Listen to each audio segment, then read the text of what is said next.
Today we shall reflect on the life of St Felix of Nola. St Felix was a native of Nola in Italy. His father, Hermias, a Syrian, had served in the army and had settled down in a Roman colony in Campania. He had two sons, Felix and Hermias, to whom, at his death, he had left his patrimony. Hermias, the younger one, preferred to serve the profession of arms, while Felix resolved to serve Jesus Christ and distributed most of his possessions among the poor. Later, he was ordained a priest by Maximus, the bishop of Nola, who, charmed with his virtue and prudence, made Felix his right-hand man and counted him as his destined successor.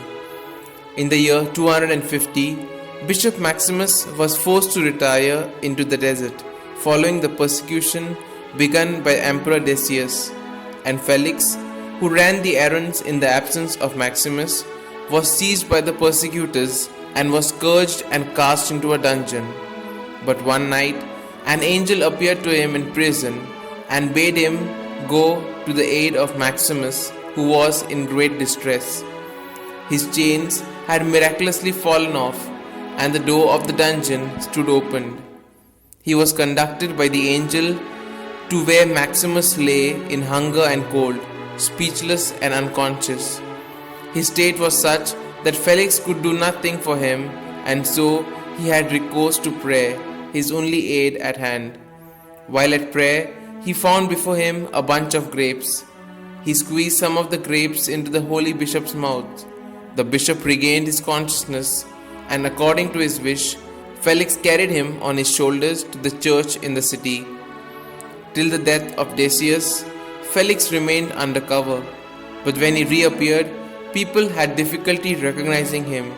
No sooner had he reappeared in public with all his zeal, than his persecutors began to hunt after him, thus compelling him to remain for 6 months between the ruins of 2 houses where not even sufficient water was available.